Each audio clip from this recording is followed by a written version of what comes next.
আল্লাহ, গ্রামের আমার ভাই, আমার বাবা, আমার মা,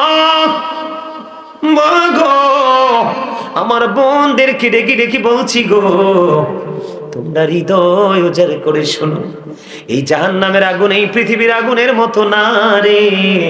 হযরতে আবু হুরায়রা রাদিয়াল্লাহু তাআলা আনহু থেকে বর্ণিত হাদিস কানা, আমার নবী বলেছে, পৃথিবীর উম্মত হৃদয় খুলে শোনো, আজকে আমি এই বীর আল্লাহর আমার ভাই বাবা আমার মা বোনদেরকে বলছি গো, হৃদয়ের জানালা খুলে দিয়ে শোনো গো। আমার নবীজি জানিয়ে দিয়েছে জাহান্নামের আগুনটা আমার আল্লাহ 1000 বছর তাপ দিয়ে উত্তপ্ত করেছে, আগুনটার রং হয়ে গেল লাল। আমার আল্লাহ কয় না না, এই আগুনে হবে না, যেই পরিমাণ অন্যায় বান্দাগুলো করবে, যেই পরিমাণ বান্দাগুলো যেই পরিমাণ অপরাধ করবে, এই আগুনে হবে না রে, এই আগুনে হবে না। আমার আল্লাহ চিন্তা করলেন বন্ধু 1000 বছরের তাপে হবে না, আরো 1000 বছর তাপ দিলেন, আগুনের রং হয়ে গেল সাদা। আমার আল্লাহ আরো 1000 বছর তাপ দিলেন, আগুনের রং হয়ে গেল বন্ধু কালো। এক এক করে 3000 বছর উত্তপ্ত করে বন্ধু এই জাহান্নামের আগুন কি বরাদ্দ করে রাখছে রে, ওই আগুনের এক জোড়া জুতা তোমাকে পরাইয়া দিবে। ঈদের দিনে, বিয়ের দিনে, বড় কোনো ভোজের যখন আয়োজন করা হয়, ওই ভোজের আয়োজনের দিনে গরুর গোশত যেমনি পাতিলের মধ্যে উতরানোর সময় মানুষ সেই শব্দ শুনতে পায়, তার চাইতে ভয়ঙ্কর রূপে তোমার মাথার মগজটা উতরাবে রে বন্ধু। ও বীর আল্লাহর মানুষ কেমন করে বসে রইলা ঘরে? আমার আল্লাহ বলেছে, বান্দা আমি আমার বান্দার উপর অত্যাচার করি না। সূরা ইউনূস খুলে দেখেন বন্ধু, আল্লাহ বলেছেন, ইন্নাল্লাহা লা ইয়াযলিমুন নাসা শাইয়্যাও ওয়ালাকিন্নান নাসা আনফুসাহুম ইয়াযলিমুন। আমার আল্লাহ জানিয়ে দিয়েছে, আল্লাহ আল্লাহর বান্দার উপর অত্যাচার করে না, বান্দা নিজেই নিজের উপর অত্যাচার করে। খেয়াল করেন আল্লাহ কি ওয়াজ করতেছে। আল্লাহ বলেছেন যারা জুলুম করে, আল্লাহু লা ইউহিব্বুজ জালিমিন, আল্লাহ বলেছে অত্যাচারীদেরকে আল্লাহ ভালোবাসে না। আমার আল্লাহ আরো বলেছেন, ওমালিজ জালিমিনা মিন আনসার, জালেমরা যখন বিপদে পড়বে, চারপাশ যখন বিপদ তাদেরকে গ্রাস করে ফেলবে, আমার আল্লাহ বলেছে তাদের জন্য আমার আল্লাহ কোনো সাহায্যকারীও রাখে না। এমন বিপদে পড়ে যাবে, আগুনের একটা জোড়া জুতা পরিয়ে দিবে রে বীর আল্লাহর মানুষ, তোমার সেদিন অবস্থা পুরো প্রতিকূলে চলে যাবে। তুমি কাঁদবে, তুমি চিৎকার করবে, তুমি হাহাকার করবে। তোমাদেরকে আমি বলে দেই, কোরআন শরীফের 19 পারা সূরা শুআরার 88 নাম্বার আয়াত খুলে দেখো। আমার আল্লাহ বলেছে, যেই সন্তানের জন্য গোলামি ছেড়ে দিয়েছো, যেই সন্তানের জন্য সুদ খেয়েছো, যেই সন্তানের জন্য ঘুষ খেয়েছো, যেই সন্তানের ভবিষ্যতের জন্য নিজের জীবনকে কুরবানি করে দিয়েছো, আমার আল্লাহ বলেছে, বান্দা কেমন করে এত বোকা হলি রে, কোন ভালো আলেমের সাথে প্রেম লাগাইতে পারলি না। আমি আল্লাহ বলে দিলাম কোরআন শরীফের 19 পারা সূরা শুআরার 88 নাম্বার আয়াতে আমার আল্লাহ বলে দিয়েছেন, ইয়াউমা লা ইয়ানফাউ মালু ওয়ালা বানুন। আমার আল্লাহ বলেছে, বান্দারে বীর আল্লাহর মানুষ, তোমার ধন সম্পদ সন্তান সন্ততি সেই দিন কোনো কাজে আসবে না। তাহলে তুমি কি করলা? তোমার কত বড় বিপদ তুমি ডেকে আনলা। এখানে শুধু ক্ষান্ত নয়, আমার আল্লাহ জানিয়ে দিয়েছে, আল্লাহ বলেছে, হাবিব আপনি উম্মতগুলোকে, আপনার উম্মতগুলোকে সাবধান করেন, তাদেরকে রেড সিগন্যালটা আপনি জানিয়ে দেন, তাদের অবস্থা কত ভয়ানক হবে। ও বন্ধু, জাহান্নামের আগুনে শুধু মানুষ পড়বে না, জাহান্নামে বন্ধু জাহান্নামীদের জন্য খাবারও ব্যবস্থা আছে। জোরে জোরে কন্যা নাউজুবিল্লাহ। এর মধ্যে ভয়ঙ্কর একটা খাবারের নাম পেলাম কোরআন খুঁজে, যেটার নাম হলো বন্ধু কাঁটাযুক্ত ফল জাক্কুম। নাউজুবিল্লাহ বলেন না। এই জাক্কুমটা যদি ওই বীর আল্লাহর জমিনে এই মুহূর্তে যদি একটা ফোঁটা পড়ে, একটা ফোঁটা জাক্কুম যদি পড়ে রে, তাৎক্ষণিক ভাবে গোটা পৃথিবীর মাটি বিষাক্ত হয়ে যাবে রে। কিয়ামত পর্যন্ত এই পৃথিবীতে কোনো গবেষক সয়েল টেস্ট করে ফসল ফলানোর উপযোগী করতে পারবে না, একেবারে বিষাক্ত হয়ে যাবে। জাহান্নামীদের জন্য ওই ভয়ঙ্কর খাবারটা বন্ধু বরাদ্দ করা আছে জাহান্নামে। হুজুর আর কোন খাবারের খবর পেয়েছেন কি? হাদিস হাদিস শরীফ খুলে দেখলাম রে, ওই জাহান্নামীদের জন্য আরেকটা খাবারের খবর পেয়ে গেলাম, এত বিষাক্ত এত ভয়ঙ্কর, যেটার নাম হলো বন্ধু তিনাতুল খাবাল। ইয়া রাসূলুল্লাহ, ইয়া হাবিবাল্লাহ, নবী গো, ও প্রাণের নবী, এই তিনাতুল খাবালটা কি গো নবী? জানতে বড় মনে চায় গো। আমার আপনার প্রাণী নবী জানিয়ে দিলেন, এই তিনাতুল খাবালটা হলো আরেকটা জাহান্নামের নিংড়ানো রক্তপুঁজ অথবা ঘাম। আওয়াজ তুলে তুলে বলুন না নাউজুবিল্লাহ। খাওয়া যাবে রক্তপুঁজ। মানুষের বাড়িতে যে মানুষের গায়ে যে বিষ ফোড়া হয় দেখছেন নি? ফোড়া হয় না, বড় বড় ফোড়া পাকে না, পাকার পরে যেই পুঁজটা পারো, এটার নাম হলো তিনাতুল খাবাল। আজকে তো একটু জায়গা পচে বন্ধু পুঁজ বের হলো, ঘৃণায় চোখগুলো ঘুরিয়ে নেই, কিন্তু কাল হাসরের দিন জাহান্নামী পুরো পচে লিকুইড হয়ে যাবে, দুর্গন্ধ হয়ে যাবে। ওইটার একটা জাহান্নামী কি বন্ধু খাইতে দেওয়া হবে। ওই যে বলেছি, আমার আল্লাহ বলেছে, ওমানিস সালিমিনা মিন আনসার, তোমরা জুলুম করছো, চিন্তা ভাবনা করে জুলুম করো। জালেমদের বিপদে যখন আসবে আমি আল্লাহ কোনো সাহায্যকারী রাখি নাই।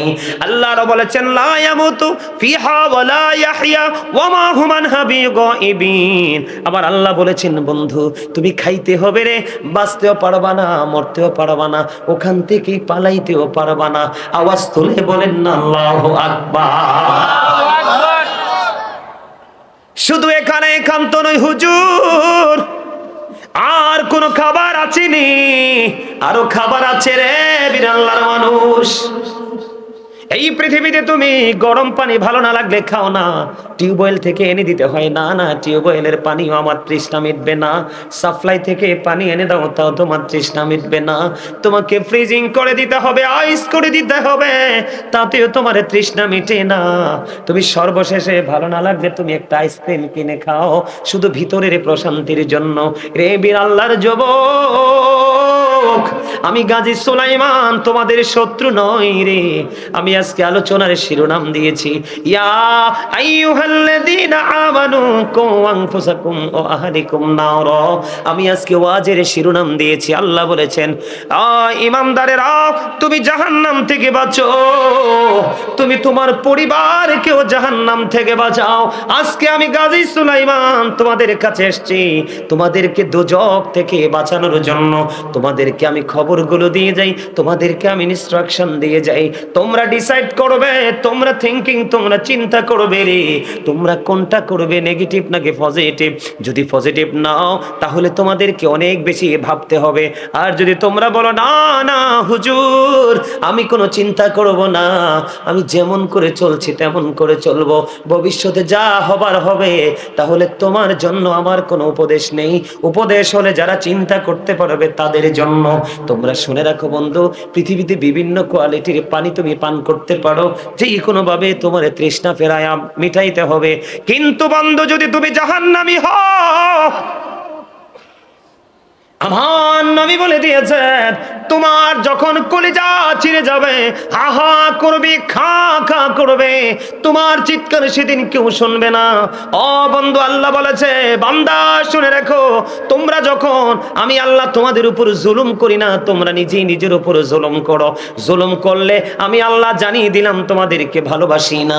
তোমরা যদি বিপদে পড়ো, আমি তোমাদের জন্য কোনো সাহায্যকারীও রাখি নাই। তোমরা সিদ্ধান্ত করো কি করবা। যখন পানির তৃষ্ণা লাগবে তুমি পাগল হয়ে যাবে। ওই যে আবারও বলছি, তুমি যতই পাগল হও, বাঁচার সুযোগ নাই, মরার সুযোগ নাই, পালাবার সুযোগ নাই। তোমার জন্য উত্তপ্ত গরম পানি বরাদ্দ আছে। আগুনের বর্ণনা কিন্তু একটু আগে সংক্ষিপ্ত একটা হাদিস দিয়ে দিয়েছি। এই পানিটা মাথার বন্ধু জাহান্নামীদের মাথায় ঢেলে দিবে। মাথায় ঢেলে দিতে দেরি রে, পেটের মধ্যে ঢুকে যাবে বন্ধু। হাদিস শরীফের মধ্যে এসেছে, আপনার আমার প্রাণী নবী বলে দিয়েছেন, 2 রানের মধ্যখানে দিয়ে বন্ধু আমার মা, চাচি, জেঠিরা পায়েস রান্না করে কি করে না? হালুয়া রুটি আমরা খাই কি খাই না? হালুয়া রুটি রান্না হয় প্রায় সময় বন্ধু বাঙালির ঘরে একটা ঐতিহ্য খাবার, ঠিক কিনা বলেন? প্রায় সময় আটা দিয়ে ময়দা দিয়ে হালুয়া রুটি করা হয়, হয় কি হয় না? এই হালুয়াটা বন্ধু যেমন লিকুইড হয়, অথবা আপনারা জুস খান কিনা, প্রাণ জুস, বিভিন্ন ম্যাঙ্গো জুস খান কিনা, প্রটিকা খান কিনা, এটা যেমন লিকুইড হয়, গরম পানি মাথায় দিতে দেরি, পেটে ঢুকতে দেরি হবে না, ওই লিকুইড জাতীয় খাবারের মতো 2 রানের মধ্যখান দিয়ে গলে গলে পচে পচে বের হতে থাকবে, আর তুমি চিৎকার করতে থাকবে। তবে সমষ্টিগত জাহান্নামের কথা বললাম, কিন্তু জাহান্নামের কর্মের উপর কিন্তু সাজাটা আলাদা আলাদা হবে। যেমন আমি আপনাদেরকে যদি এক্সাম্পল দেই, আমার বাংলাদেশের নারী পুরুষ মানুষকে নিয়ে গীবত করতে বেশি পছন্দ করে, না কেন? এক্সাম্পল দেই বন্ধু, যেই পুরুষগুলো দোকান চাটা এগুলো বেশি গীবত করে, যেই মহিলাগুলো ঘরে থাকতে পছন্দ করে না, এই ঘর থেকে ওই ঘরে যেতে বেশি পছন্দ করে, ওই মহিলাদের যাওয়া আসার কারণই হলো গীবত করা। আমি কারো শত্রুতা নিয়ে বন্ধু বলছি না, বাস্তবতা বলছি। আপনারা যেমন একটা সমাজে আছেন, আমিও তেমন একটা সমাজে আছি, আমি এটা দেখে দেখে অভ্যস্ত হয়েছি। এই জন্য বলি, ওই যে আমি ছোট্ট করে এক্সাম্পল দিচ্ছি, কেমন এক্সাম্পল, এক একটা পাপের এক একটা সাজা। আমার নবী একদিন সাহাবাই কেরামদেরকে নিয়ে একটি জায়গায় বন্ধু দাঁড়ালেন, খেয়াল করেন, বিরক্ত হন না, না এগুলোর দরকার আছে না নাই?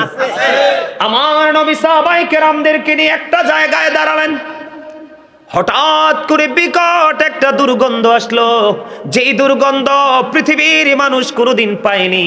এমন একটা দুর্গন্ধ যখন আসলো, আমার নবীজি সাহাবাই কেরামদেরকে ডেকে ডেকে বললেন, সাহাবীরা রে, তোমরা কি বলতে পারো এই দুর্গন্ধটা কোত্থেকে আসলো? এবার সাহাবীরা ডেকে ডেকে বলে, ইয়া রাসূলুল্লাহ, ইয়া হাবিবাল্লাহ, নবী গো, এই দুর্গন্ধটা কোত্থেকে এসেছে এটা আল্লাহ এবং আল্লাহর হাবিব ভালো জানে। এই কথা বলতে দেরি আমার নবীজি বলে, তাহলে এবার শোনো নবী গো, কিসের দুর্গন্ধ? নবীজি বলেছেন, এই দুর্গন্ধটা হলো ওই ব্যক্তি থেকেই আসছে। এই ব্যক্তিটা কে গো? ও নবী, এই ব্যক্তিটা কে? আমার নবী বললেন, ওই ব্যক্তিটা মুমিনদেরকে নিয়ে গীবত করতেছে, এই কারণে তার মধ্য থেকে এত বেশি দুর্গন্ধ বের হয়েছে। এই দুর্গন্ধটা বাতাসের সাথে এসে আমাদের নাকে লাগছে। জোরে জোরে কন্যা নাউজুবিল্লাহ। গীবত হলো মরা ভাইয়ের গোশত খাওয়ার সমান। আমি আপনাদেরকে বলি, ইতিপূর্বে শুনছেন কিনা জানি না, আপনার আমার প্রাণে নবী বলেছেন, যে পৃথিবীর বুকে যাকে নিয়ে গীবত করবে, সমালোচনা করবে, নবীজি বলেছেন ওই ব্যক্তির নিকটবর্তী করা হবে কাল হাসরের দিনে। নিকটবর্তী যখন হবে, হওয়ার পরে বলবে, তুমি তো এতদিন দুনিয়ায় তারা কি করেছো? জিন্দা বড় ভাইয়ের গোশত খেয়েছো, এখনো তুমি তার গোশতটা খেতে থাকো। বন্ধু, গীবতের সাজাটা দেখেন। আমার নবী বলেছে, আমার আল্লাহর ওয়াদার অপেক্ষা করার কোনো সুযোগ নাই। সে মুখটাকে ভেঙচাবে আর কামড়ে কামড়ে চিবিয়ে চিবিয়ে চিবিয়ে চিবিয়ে মানুষের গোশত খাবে। এইটা হলো বন্ধু গীবত করনেওয়ালার সাজা। জোরে জোরে কন্যা নাউজুবিল্লাহ, আরো জোরে বলেন না নাউজুবিল্লাহ। এবার আসেন, মোবাইল আছে নিয়ে একটা দিতে পারবেন না আমারে? দেন। এই যে একটা মোবাইল, কিছু করা লাগবে না, এটা মোবাইল চিনেন তো সবাই? বন্ধুরে আমার, এই মোবাইলের মাধ্যমে তাৎক্ষণিকভাবে মানুষ অন্যায় করে। কেমন অন্যায় জানেন? নবীজি বলেছেন, নবীজি বলে দিয়েছেন, মানুষ হাসতে হাসতে এমন অপরাধ করে রে, মাসরিক থেকে মাগরিব পর্যন্ত জাহান্নামের দিকে এগিয়ে যায়। তার মানে পৃথিবীর এক প্রান্ত থেকে আরেক প্রান্ত পর্যন্ত যত দূরত্ব, ততটুকু সমপরিমাণ জায়গা মানুষ জাহান্নামের দিকে এগিয়ে যায়। হুজুর, হাসতে হাসতে পাপটা কি? যেমন ধরেন মিথ্যা কথা, আমি আছি কোথায়? কংসনগর, কিন্তু আমি যদি বলতাম আমি আছি দেবিদ্বার বাজারে, এটা মিথ্যা কিনা? আরো জোরে বলেন, মিথ্যা কিনা? আমার দিকে তাকান, মিথ্যা বলা মুনাফিকের নমুনা। মুনাফিকের 3টা নমুনা। একটা হলো কথা যখন বলবে মিথ্যা বলবে। সে যখন কেউ যখন তার কাছে আমানত রাখবে সেটা খেয়ে ফেলবে। সে যখন ওয়াদা দিবে ওয়াদা ভঙ্গ করে ফেলবে। একদিকে মিথ্যাবাদী, আরেকদিকে মুনাফিক। আমার দিকে তাকান, আল্লাহ কোরআনে বলেছে, ইন্নাল মুনাফিকিনা ফিদ দারকিল আসফালি মিনান নার। আমার আল্লাহ বলেছেন, the hypocrites will be in the lowest place of hell. মুনাফিকরা জাহান্নামের সর্বনিম্ন স্তরে থাকবে। এবার আসেন বন্ধু, মিথ্যা কথাটা, এটার প্রতিফলটা কেমন হবে, ভয়ঙ্করতা কেমন হবে? বন্ধুরে আমার নবীজি বলেছেন, একটা মানুষ যখন যেই কোনো অজুহাতে মিথ্যা কথা বলে, কি বলে? মিথ্যা কথা বলে তার মুখ থেকে এত বেশি দুর্গন্ধ বের হয়, এই দুর্গন্ধের কারণে, মিথ্যা বলার কারণে তার মুখ দিয়ে এত বেশি দুর্গন্ধ বের হয়ে আসে রে। এই দুর্গন্ধের কারণে তার সিকিউরিটি হিসাবে যে ফেরেশতা তার সাথে নিয়োজিত আছে, মুখের দুর্গন্ধ সইতে না পেরে 1760 গজ দূরে সে তাকে ছেড়ে চলে যায়। তার মানে 1 মাইল দূরে চলে যায়। জোরে জোরে করুন নাউজুবিল্লাহ। আমাদের গ্রামের মধ্যে আছে, বাংলাদেশে কিছু বক্তা আছে, কিছু নিজেকে পীর দাবি করে, কাল্পনিক গল্প বানায় বানায় বলে, আছে না নাই? আরো জোরে বলেন, আছে না নাই? আমি আপনাদেরকে বুঝাইতে চাই, আমি কে কি করবেন সেটা আমার দেখার বিষয় নয়। আমার নবীজি বলেছেন যেটা জানবা সেটাই জানিয়ে দিবা, এটা তোমাদের দায়িত্ব। বন্ধুরি আমার নবীজি বলেছেন কাল্পনিক গল্প বানিয়ে বলে মানুষের মনে আনন্দ দেওয়া এটাও মিথ্যার অন্তর্ভুক্ত, এটাও মিথ্যার অন্তর্ভুক্ত, এটাও মিথ্যা। কারণ কাল্পনিক গল্পের কোনো বাস্তবতা নাই। কথা বলেন না কেন? আসেনি বাস্তবতা। আমার নবী শব্দটা 3 বার ইউজ করেছে। যে মিথ্যা বলল, কাল্পনিক গল্প বানিয়ে মানুষকে খুশি করলো, মানুষের হৃদয়ে জায়গা করে নিল, এটাও মিথ্যা। নবীজি বলেছেন সে ধ্বংস, সে ধ্বংস, সেই ধ্বংস। 3 বার বলেছি। তার জন্য ঠিকানা হলো বন্ধু জাহান্নামের একেবারে সর্বনিম্ন স্তর। জোরে জোরে কন্যা নাউজুবিল্লাহ। এবার আসেন বন্ধু মিথ্যাবাদী। কিছু কিছু মিথ্যাবাদী আছে এই ঘর থেকে ওই ঘরে মিথ্যা প্রচার করে। এই কিছু কিছু মিথ্যাবাদী আছে এই দোকান থেকে ওই দোকানে মিথ্যা কথা প্রচার করে। কিছু কিছু মিথ্যাবাদী আছে এই সৌমনি থেকে ওই সৌমনিতে মিথ্যা কথা প্রচার করে। কিছু কিছু মিথ্যাবাদী আছে লেখার মাধ্যমে মিথ্যা প্রচার করে, আছে না নাই? এটা আমার বানানো গল্প নয়, সামুরা ইবনে জুনদুব রাদিয়াল্লাহু তাআলা আনহু থেকে হাদিসটা বর্ণিত।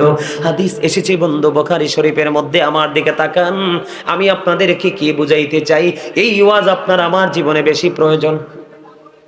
দাদা ভাই কি বলেন? আপনার কি পছন্দ হয় আমার ওয়াজটা?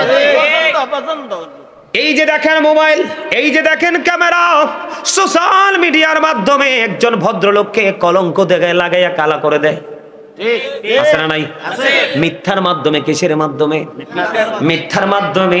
আপনারা আমার দিকে তাকান, কেউ সকাল থেকে বিকেল পর্যন্ত, কেউ 1 জুমা থেকে আরেক জুমা পর্যন্ত, কেউ 1 মাস থেকে আরেক মাস পর্যন্ত, কেউ এই বছর থেকে ওই বছর পর্যন্ত কন্টিনিউয়াসলি মিথ্যা ছড়াইতে থাকে। মিথ্যাবাদীর সাজাটা কেমন দেখেন। আমার দিকে তাকান, খেয়াল করেন। আমার নবীজি একদিন কি করলেন, সাহাবীদেরকে বললেন, বুখারীতে এসেছে হাদিসটা, সাহাবীরা রে তোমাদের মধ্যে এমন কি কেউ আছো রে স্বপ্ন দেখেছো? সাহাবীরা বললেন না গো না নবী, আমরা কোনো স্বপ্ন দেখিনি। এবার আমার নবী বললেন আমি একটা স্বপ্ন দেখেছি, তোমরা শুনবে কি?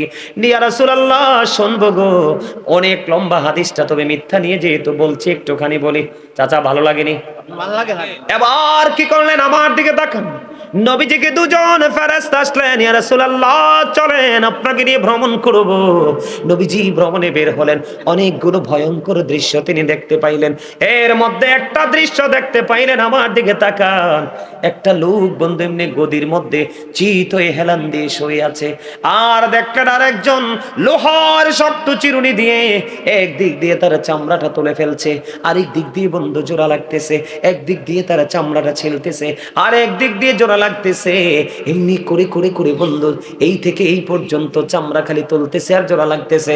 নবীজি বলল, ও আমার সঙ্গীরা তোমরা বলো রে এই মানুষটার এই সাজাটা কন্টিনিউ জীবিত অবস্থায় কেন এই সাজাটা চলতেছে?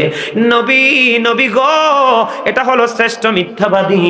এটা সকালে ঘুম থেকে উঠে এমন ভাবে মিথ্যা প্রচার করত। বন্ধু এখন বাংলাদেশে মিথ্যা সংবাদ পাঠক পাঠিকা আছে না নাই? পত্রিকার কলম লেখার মতো আছে না নাই? এই বাড়ি থেকে ওই বাড়ি মিথ্যা প্রচার করার আছে না নাই? প্রপাগান্ডা ছড়ানোর মতো আছে না নাই? এই মিথ্যা থেকে সমাজের ঘরের বাড়ির বন্ধু সুখ নষ্ট হয়ে যায়। আল্লাহ বলেছেন ইভেন খুনাখুনি পর্যন্ত হয়। আল্লাহ বলেছেন অল ফিতনাতু আশাদ্দু মিনাল কতল। সমাজের মধ্যে জাতির মধ্যে মিথ্যার মাধ্যমে ও বন্ধু গীবতের মাধ্যমে যে কোনো মাধ্যমে অস্থিতিশীল পরিবেশ তৈরি করা, এটা হত্যার চেয়ে বড় জঘন্য অপরাধ। জোরে জোরে কন্যা নাউজুবিল্লাহ, আর জোরে বলেন না নাউজুবিল্লাহ। আমার ওয়াজটা বুঝতে পারতেছেন না আপনারা? পারেন? এবার আপনাদের এই বিড়াল্লাতে কেউ সুদ খায়নি? আছে? আছে? আমি আপনাদেরকে বলি, আমার নবীর ওই হাদিস মনে পড়ে গেল। আমার নবী বলেছেন কিয়ামতের আগে ঘরে ঘরে মানুষ সুদ খাইবে। কেউ যদি চায় আমি সুদ খাইব না, সুদের বাতাস পর্যন্ত তার গায়ে লাগবে, কারণ সুদখোরের সংখ্যা বেড়ে যাবে। ওই হাদিসের মিথ্যাবাদীর যে হাদিসটার একটা অংশ বললাম, ওই হাদিসের আরেকটা অংশ, নবীজি একটা দৃশ্য দেখার পরে এবার বন্ধু নবীজি ঘুরতে ঘুরতে ঘুরতে ঘুরতে একটা রক্তের নদীর কাছে গেলেন। রক্তের নদীর কাছে গিয়ে দেখলেন, ও বন্ধু, একটা লোক রক্তের নদীতে সাঁতার কেটে কেটে কেটে কেটে পাড়ে আসতে চায়, কিন্তু তিনি কোনোভাবেই বন্ধু পাড়ে আসতে পারে না। ও বন্ধু, কত করুণ, কত হৃদয় বিদারক ঘটনা। হাজার চেষ্টা করেও সে কুলে আসতে পারে না। একজন বড় বড় পাথর নিয়ে কুলের মধ্যে দাঁড়িয়ে আছে। কুলে আসতে চাইলে পাথর মারে, কুলে আসতে চাইলে পাথর মারে। আপনারা বলেন, নির্দিষ্ট সময়ের পরে রক্তের কি গন্ধ কয় না সুঘ্রাণ কয়? আরো জোরে কন্যা। এবার এই লোকটা রক্তের নদী থেকে পাড়ে আসতে চায়, কোলে আসতে চায়, কোলে আসতে পারে না, কোলে আসতে পারে না। পাথর মেরে মেরে তাকে বিতাড়িত করা হয়। আমার নবী সঙ্গী ফেরেশতাদেরকে প্রশ্ন করলো, তোমরা বলো না এই লোকটা কে রে, তার অপরাধটা কি? এবার ওই ফেরেশতারা ডাক দিয়ে বললেন, নবী গো, ও প্রাণের নবী, এই লোকটাকে আল্লাহ রক্তের নদীর মধ্যে কন্টিনিউয়াসলি রেখে দিয়েছে। তার কারণ হলো সে পৃথিবীতে সুদ খাইছে। এখন আমার আপনার প্রশ্ন হতে পারে, সুদখোরকে কেন রক্তের নদীতে নিমজ্জিত করে দেওয়া হলো? এটার কারণ হলো বন্ধু, আমি আপনাদেরকে বলি, আমরা টাকা যদি ইনকাম না করি বাজার করতে পারবো না, বাজার যদি না করি রান্না হবে না, রান্না যদি না হয়ে খেতে পারবো না, খেতে যদি না পারি শরীরে কোনো রক্ত উৎপাদন হবে না। আপনাদেরকে বোঝাই, টাকা যদি হারাম হয় আপনার বডির রক্তটাও বন্ধু হারাম। আপনি তো সুদ খাইলেন না, অসহায় দুস্থ গরিব মানুষের রক্তগুলো আপনি চষে নিয়ে আসলেন।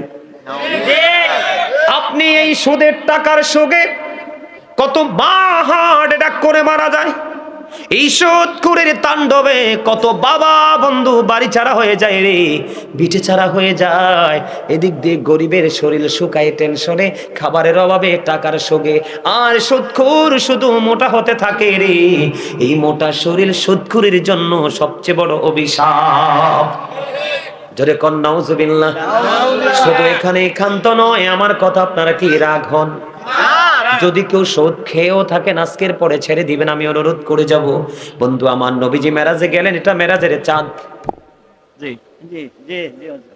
নবীজি যখন মেরাজে গেলেন, যাওয়ার পরে এদিক তাকান, এক একটা মানুষের পেট এক একটা ঘরের মতো বড় বড়।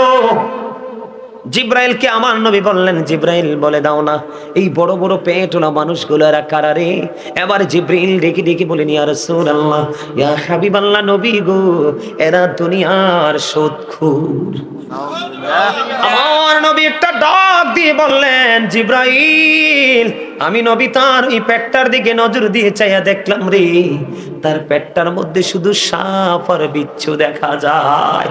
জোরে জোরে কন্যা নাউজুবিল্লাহ, আরো জোরে বলেন না নাউজুবিল্লাহ। এই দোষগুলো আমাদের মধ্যে আছে না নাই? কেউ যদি 10 টাকা দিয়া জামা বানায়, কয় টাকা? 10 টাকা দিয়া যদি একটা জামা কিনে বন্ধু, 9টা টাকা হালাল, 1টা টাকা সুদের। নবী কইছে এই জামা পরে কিয়ামত পর্যন্ত নামাজ পড়তে পারবা, নামাজ আল্লাহ পর্যন্ত পৌঁছাবে না। কারণ আমার নবীজি বলেছেন, লা তুকবালু সালাতুম বিগাইরি তুহুর ওয়ালা সাদাকাতুম মিন গলল। আমার নবীজি বলেছেন, পবিত্রতা ছাড়া ইবাদত কবুল হয় না, হালাল টাকা ছাড়া দানও আমার আল্লাহ কবুল করে না। ঠিক যাবেন কই? নবীজি বলেছেন, যিনি সুদ খায়, যিনি সুদ দেয়, যিনি সুদের সহযোগিতা করে, যিনি সুদের স্ট্যাম্প লেখে, যিনি সুদের টাকা কালেক্ট করে, যিনি বন্ধু সুদের টাকা বিনিয়োগ করে, আমার নবী বললেন সব শ্রেণীর মানুষের সাজা এক হবে, 19-20 করা হবে না। হুজুর কেন গো? মানুষ অপরাধ করে যদি প্রশ্রয় না পায় অপরাধ করে না?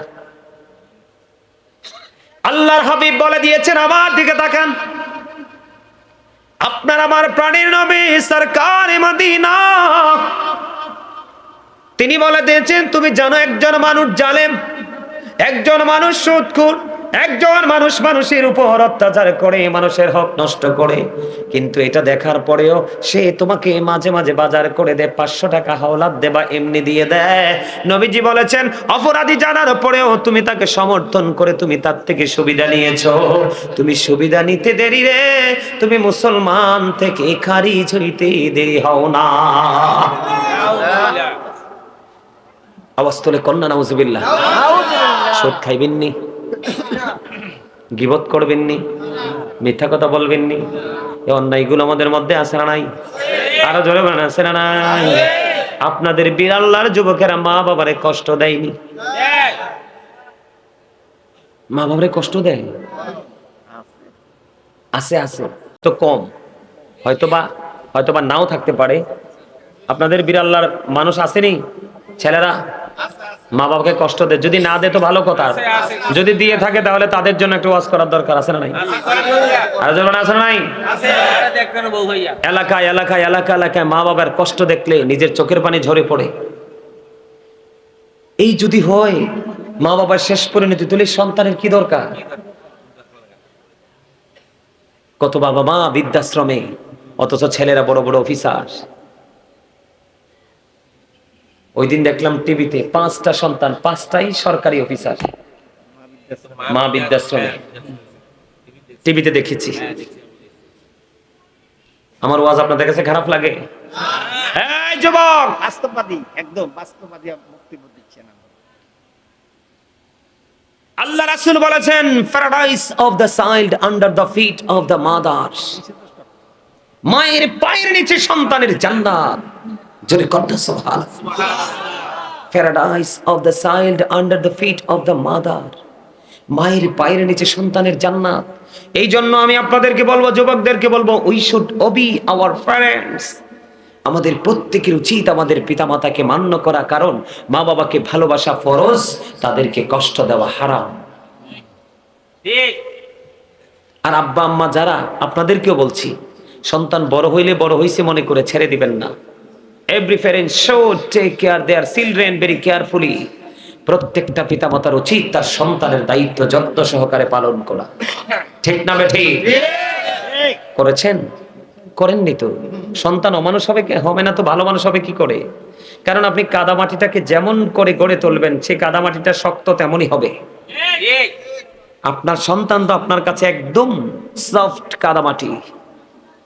আপনি তো আপনার কাদামাটিকে আপনি কি করেন নাই, এটাকে কারুকার্য দ্বারা রূপান্তরিত করেন নাই। এই জন্য আপনার সন্তান পথভ্রষ্ট হয়ে গেছে। আপনি কি জানেন বাবা হিসাবে আপনার দায়িত্ব কি? বলবো একটু। রাসূল বলেছেন আদিবু আওলাদাকুম আলা সালাতি খিসালিন হুব্বি নবিকুম ওয়া হুব্বি আহলি বাইতিহি ওয়া আলা কিরাতিল কুরআন। রাসূল বলেছেন teach the love of the prophet, teach family love, learn to recite the holy Quran. নবীজি বলেছেন হুব্বি নবিকুম, teach the love of the prophet. তোমরা তোমাদের সন্তানদেরকে নবীর প্রেম শিখাও, কারণ নবীর প্রেমের মধ্যে সকল শিক্ষা, সকল সমাধান। সেকেন্ড টাইম নবীজি বলেছেন হুব্বি আহলি বাইতিহি, টিচ ফ্যামিলি লাভ। নবীর পরিবারের সম্পর্কে তুমি বাচ্চাকে কি দাও? টিচিং দাও, শিক্ষা দাও।